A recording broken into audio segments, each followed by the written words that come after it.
بسم اللہ الرحمن الرحیم۔ السلام علیکم۔ افغانستان اور پاکستان کے تعلقات جو ہمیشہ سے ناخوشگوار رہے۔ افغانستان واحد اسلامی ملک ہے جس کے پاکستان کے ساتھ تعلقات ہمیشہ ناخوشگوار رہے۔ اس کی وجہ دونوں ملکوں کے درمیان وہ سرحد ہے جو برطانوی دور میں حکومت برطانیہ اور حکومت افغانستان میں مقرر ہوئی۔ Durant line. انگریزوں نے جنوبی ایشیا پر قبضہ کرنے کے بعد افغانستان میں اپنا اثر و رسوخ بڑھانے کی کوشش کی تاکہ روس کے بڑھتے ہوئے خطرات کو روک سکیں، مگر افغانیوں نے انہیں قدم نہ جمانے دیے۔ انگریزوں نے اسی میں بہتری سمجھی کہ وہ برصغیر میں اپنے قدم مضبوطی سے جما لیں اور افغانستان کے ساتھ سرحدیں منجمد کر لیں۔ اس مقصد کے لیے 19ویں صدی کے آخر میں برطانوی ہند کے لیے برطانیہ کے وزیر خارجہ سر مارٹن مور ڈیورنٹ نے افغانستان کے ساتھ مذاکرات کیے، جس کے نتیجے میں 1893 عیسوی میں امیر عبد الرحمن کے ساتھ ایک سمجھوتا ہوا۔ سمجھوتے کے تحت سرحدی لائن قائم کر دی گئی جسے ڈیورنٹ لائن کہتے ہیں۔ یہی سرحدی لائن قیام پاکستان کے وقت افغانستان کے ساتھ سرحد بنی، جسے بین الاقوامی طور پر تسلیم کیا گیا۔ امیر عبد الرحمن کے بعد اس کا بیٹا امیر حبیب اللہ حکمران بنا تو اس نے برطانیہ کے ساتھ اس سمجھوتے کی تجدید کر دی، لیکن روس اور برطانیہ کے درمیان جو سمجھوتا طے پایا تھا اسے مسترد کر دیا۔ اس کے نتیجے میں داخلی طور پر خود مختاری حاصل کر لی گئی، لیکن بیرونی معاملات میں انگریزوں کو برتری حاصل رہی۔ تیسری افغان جنگ کے بعد برطانیہ نے نئے حکمران امان اللہ خان کو بیرونی معاملات میں بھی مکمل خود مختاری دینے پر مجبور ہو گیا۔ بہرحال سرحدی سمجھوتا اور حد بندی برقرار رہی۔ دوسری جنگ عظیم 1939 تا 45 کے دوران جب اس بات کا امکان پیدا ہوا کہ انگریز اب زیادہ عرصہ تک برصغیر پر قابض نہیں رہ سکیں گے، تو افغان حکمرانوں نے افغانستان اور برطانوی ہند کے درمیان سرحد کے بارے میں مطالبہ کیا اسے تبدیل کیا جائے، مگر برطانوی حکومت نے اس کو مسترد کر دیا۔ جنگ کے خاتمے تک کسی بھی افغان حکمران نے ڈیورنٹ لائن کی قانونی حیثیت کو چیلنج نہیں کیا، لیکن آزادی کے بعد یہ مسئلہ پاکستان اور افغانستان کے درمیان تعلقات کی کشیدگی کا باعث بنا۔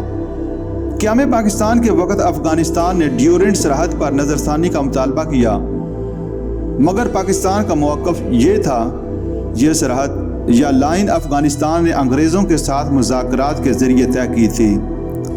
اس کے بارے میں نئے سرے سے بات چیت کرنے کا مطلب یہ ہوگا کہ نو آبادیاتی طاقتوں کے چلے جانے کے بعد مختلف ممالک کی سرحدوں کے تعین کے معاملات کو طے شدہ نہ سمجھا جائے۔ اگر پاکستان اس بین الاقوامی سرحد کے بارے میں افغانستان کے ساتھ بات چیت کرنے پر آمادہ ہو جاتا تو یہ ایک مثال قائم ہو جاتی اور ہر ملک اور خاص طور پر ایشیائی ممالک اپنی اور ایک دوسرے کی موجودہ سرحدوں کو تسلیم نہ کرتے۔ ایسی منمانی سے سرحدی جھگڑے ایک جنگ عظیم کا سبب بن سکتے تھے۔ ایسی ہی سرحدیں کئی ایشیائی ممالک کے درمیان طے شدہ سمجھی جا رہی تھیں۔ پھر افغانستان اور پاکستان کے درمیان سرحدوں کے معاملے کو نئے سرے سے چھیڑنے کا کیا جواز تھا؟ انگریزوں اور دوسرے نو آبادیاتی طاقتوں کے ایشیا سے چلے جانے کے بعد جو سرحدیں موجود تھیں، سبھی ممالک نے ان کو تسلیم کرنے پر اتفاق کیا۔ آخرکار افغانستان نے خود جو سرحد متعین کی تھی اس کو نہ تسلیم کرنے یا پھر اس کے تسلیم کرنے سے ایسے وقت پر انکار کا جواز تھا جب پڑوس میں ایک مسلمان مملکت قائم ہو گئی۔ اس سرحدی معاملے کو پاکستان اور افغانستان کے تعلقات کی راہ میں رکاوٹ بنانا کوئی معقول بات نہیں تھی۔ پاکستان اور افغانستان کے تعلقات کی استواری میں ایک مسئلہ حائل رہا، وہ ہے کہ پختونوں کا مسئلہ۔ دراصل اس مسئلے کا تعلق دونوں ملکوں کے درمیان سرحد ڈیورنٹ لائن سے ہے، سامعین، جس کے بارے میں ابھی ہم نے بات کی۔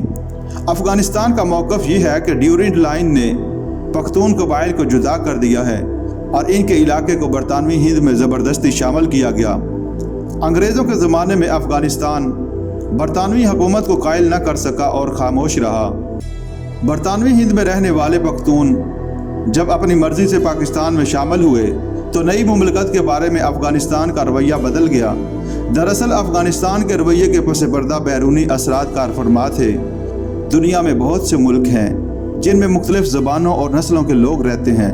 بین الاقوامی سطح پر اس صورتحال کا احترام کیا جاتا ہے اور ملکوں کے باہمی تعلقات میں دشواری پیدا نہیں ہوتی۔ अगर लिसानी और नस्ली बुनियादों पर तकसीम के असूल को मान लिया जाए तो कोई मुल्क साबित और सालिम नहीं रह सकता। खुद अफ़गानिस्तान में मुख्तलिफ़ नस्लों के कबाइल रहते हैं जिनकी ज़बानें मुख्तलिफ़ हैं। अगर इस असूल का इतलाक़ किया जाए तो अफ़गानिस्तान को कई टुकड़ों में बांटना पड़ेगा। पाकिस्तान में पख्तूनों की अक्सरियत और अफ़गानिस्तान में अक़लियत। पाकिस्तान के पख्तून पाकिस्तान के हक़ में वोट दे चुके हैं। चाहिए तो ये कि अफ़गानिस्तान के पख्तूनों से भी राय ले ली जाए कि आया वो अफ़गानिस्तान में रहना चाहते हैं। इस ज़मन में एक दिलचस्प वाक़या है। 1960 में अफ़गानिस्तान के वज़ीर ख़ारजा सरदार मोहम्मद नईम ख़ान पाकिस्तान आए। हमारे वज़ीर ख़ारजा मंजूर कादिर ने उनसे कहा कि 2/3 पख्तून पाकिस्तान में आबाद हैं और अपनी मर्ज़ी से अपने मुस्तक़बिल का फ़ैसला कर चुके हैं। बाकी 1/3 अफ़गानिस्तान में हैं। आइए इनकी राय मालूम करें कि वो क्या कहते हैं। इस पर सरदार नईम लाजवाब होकर बोले कि मैं इस मसले के बारे में बात करने के लिए नहीं आया। सरहद में 1947 में रेफरेंडम के बाद ये साबित हो गया कि पाकिस्तान में रहने वाले पख्तून ना अलग रियासत चाहते हैं, ना अफ़गानिस्तान में जम होना चाहते हैं। डॉक्टर खान ने 2 जुलाई 1947 को हुकूमत हिंद को ख़त लिखा जिसमें वाज़ेह तौर पर बताया कि वो अफ़गानिस्तान के साथ मिलने का गुमान भी नहीं कर सकते। उन्होंने कहा, हम अफ़गानिस्तान को इन हालात से फ़ायदा नहीं उठाने देंगे। रेफरेंडम के बाद अफ़गान हुक्मरानों का पख्तूनों को पाकिस्तान से जुदा करने का मंसूबा नाकाम हो गया। इस मसले का एक दिलचस्प पहलू ये है कि अफ़गानिस्तान की हुकूमत पाकिस्तान के पख्तूनों के हकूक़ की बात तो करती है लेकिन अपने मुल्क में रहने वाले पख्तूनों के हकूक़ से गाफिल है। पाकिस्तान के कबायली इलाके अफ़गानिस्तान के मुल्हिका इलाकों की निस्बत कहीं ज़्यादा तरक्की याफ्ता हैं, जहाँ ज़राअत, सनत, ट्रांसपोर्ट की तरक्की हुई है और लोगों को तालीम और तिब की सहूलतें भी हासिल हैं। शहरों में अफ़गान आबादियों को ज़रूरियात ज़िंदगी मुयस्सर हैं। जब अफ़गान पख्तून पाकिस्तान के इलाके में इलाज, मुआलजे और दीगर ज़रूरियात ज़िंदगी की तकमील के लिए आते हैं तो इस्लामी भाईचारे के जज्बे से लोग इनका खैर मुकद्दम करते हैं और इन्हें सहूलतें मुहैया करते हैं। पाक अफ़गान ताल्लुकात के सिलसिले में अफ़गानिस्तान का रवैया शुरू ही से मनफी रहा।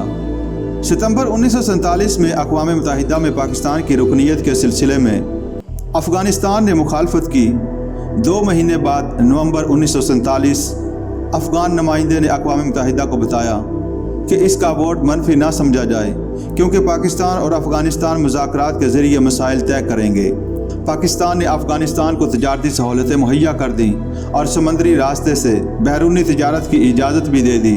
1949 में अफ़गान हुक्मरान ज़ाहिर शाह ने अफ़गानिस्तान और बरतानवी राज के दरमियान तयशुदा तमाम मुआहदे मनसूख कर दिए और ड्यूरेंट लाइन को तस्लीम करने से इनकार कर दिया।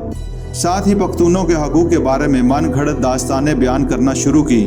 इस सूरत हाल के असरात पाक भारत ताल्लुकात और पाक रूस ताल्लुकात पर भी पड़े। पाकिस्तान को राहदारी की सहूलत भी बंद करना पड़ी। अफ़गानिस्तान ने रूस से राहदारी का मुआहदा किया जिसके तहत रूसी मशीरों और माहिरीन को अफ़गानिस्तान में दाखिल होने की सहूलत मिल गई। ये एक अफसोसनाक अंजाम की इब्तदा थी। 1964 में काहिरा की गैर जानबदार मुल्कों की कॉन्फ्रेंस में अफ़गानिस्तान ने इस बात का अहदा किया कि वो बाकी मेंबर मुल्कों की तरह बैनुल-अक़वामी सरहदों को तस्लीम करता है और इनका एहतराम करेगा। मगर इसके बावजूद पाकिस्तान के बारे में अफ़गानिस्तान के रवैया में फ़र्क नहीं आया। हालात बदलने के साथ साथ एक ऐसा वक्त आया कि अफ़गानिस्तान के हुक्मरान को इस मसले की वजह से होने वाले नुकसानात का एहसास होने लगा। सरदार दाऊद 17 जुलाई 1973 को ज़ाहिर शाह को हटाने के बाद बरसरे इक़्तिदार आ गए। शुरू में तो पाकिस्तान के मुखालफ रहे मगर आहिस्ता आहिस्ता जब इनको हालात की नज़ाकत का एहसास हुआ तो उन्होंने ड्यूरेंट लाइन को तस्लीम कर लिया। पाकिस्तान के वज़ीर आज़म के दौरा काबुल के मौका पर जो बयान जारी किया गया उन्होंने इलाकाई सालमियत और खुदमुख्तारी को तस्लीम कर लिया। वो पख्तून मसले और प्रापोगंडे को ख़त्म करने पर रज़ामंद हो गए। पाकिस्तान ने भी अफ़गानिस्तान के खिलाफ प्रापोगंडा बंद कर दिया और 1976 में सरदार दाऊद ने जवाबी दौरे के मौका पर अफ़गानिस्तान के आवाम के बरादराना जज्बात का खुले अल्फाज में इजहार किया। नई सूरत हाल के तकाज़े के मुताबिक सरदार दाऊद अपने मुल्क और आवाम के मामलात पर ज़्यादा तवज्जो देने लगे मगर इनको ज़्यादा मोहलत ना मिल सकी। 1977 में पाकिस्तान में हुकूमत तब्दील हो गई। भारत में भी हुकूमत की तब्दीली से हालात बदल गए। इन तब्दीलियों का इलाके के बाकी मुल्कों पर भी असर पड़ा। 1978 के बाद यके बाद दीगरे अफ़गानिस्तान और ईरान की हुकूमतें बदल गईं। अफ़गानिस्तान में 1978 के इनकलाब से पहले पाक अफ़गान ताल्लुकात में खासी बेहतरी के आसार पैदा हुए और कई पुराने मसाइल हल होते नज़र आने लगे। ये उम्मीद पैदा हो चुकी थी कि दोनों बरादर इस्लामी मुल्कों के तावन की राहें खुल जाएंगी। 1978 में अफ़गानिस्तान में सूर इनकलाब रूनुमा होने की वजह से पाक अफ़गान ताल्लुकात फिर से ख़राब हो गए। इनकलाब के बाद भी पाकिस्तान ने अपनी कोशिशें जारी रखीं, मगर तराकी हुकूमत को तस्लीम करने के बावजूद सूरत हाल बेहतर ना हुई। अफ़गानिस्तान में तराकी के बाद यके बाद दीगरे इनकलाब आए और बिलाकर रूस ने फ़ौजी मुदाखलत की। इससे हालात और पेचीदा हो गए। लाखों की तादाद में अफ़गान पाकिस्तान में पनाह लेने पर मजबूर हो गए। पाकिस्तान ने रूस के ज़ेर असर कायम की जाने वाली अफ़गान बब्रक कारमल की हुकूमत को तस्लीम करने से इनकार कर दिया और मुतालबा किया कि रूसी फ़ौजें अफ़गानिस्तान से वापस चली जाएं और अफ़गानिस्तान के अवाम को अपनी पसंद की हुकूमत कायम करने का हक़ दिया जाए।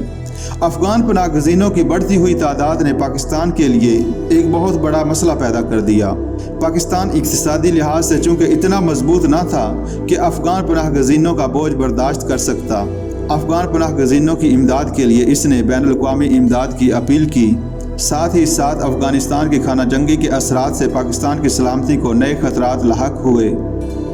अफ़गान हुकूमत और इसके हामी रूस ने पाकिस्तान पर इल्ज़ाम लगाया कि वो अफ़गान मुजाहिदीन को तरबियत देकर अफ़गानिस्तान भेज रहा है। पाकिस्तान ने इस इल्ज़ाम की तरदीद की और कहा कि बैनुल अक़वामी इदारे इसकी छानबीन कर सकते हैं। अफ़गानिस्तान के साथ लंबी दुश्वार गुजार सरहद को बंद करना मुमकिन नहीं। अफ़गानिस्तान और रूस से कहा कि वो अपनी जानब से इस सरहद को बंद कर दें, मगर यह भी मुमकिन न था। 1979 में अफ़गानिस्तान पर रूस के जारहाना हमले की पाकिस्तान ने शदीद मुखालफत की और इस सिलसिले में इस्लामी वज़राए ख़ारजा की कॉन्फ्रेंस की मेज़बानी 1980 में पाकिस्तान ने की, जो कि इस्लामाबाद में मुनक़्क़द हुई। पाकिस्तान ने अफ़गान जिहाद में अफ़गानिस्तान की हर मुमकिन इखलाकी मदद की और हर आलमी फ़ोरम में अफ़गानिस्तान के मसले को उठाया। रूस अफ़गानिस्तान जंग के दौरान तकरीबन 30 लाख अफ़गान मुहाजिरीन को पाकिस्तान में पनाह दी गई।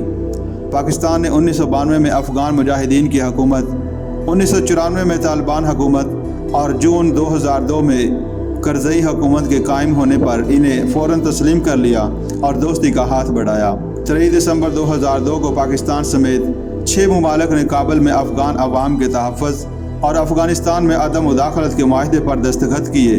27 दिसंबर 2002 को तुर्कमानिस्तान के दारुल हुकूमत अशगाबाद में पाकिस्तान, अफ़गानिस्तान और तुर्कमानिस्तान के माबैन गैस पाइपलाइन बिछाने के माहिदे पर दस्तखत किए गए। इस मंसूबे पर 3 अरब 20 करोड़ डॉलर लागत आएगी। पाकिस्तान अफ़गानिस्तान में गैर जानबदाराना और वसीउल बुनियाद हुकूमत के क़याम का हामी है।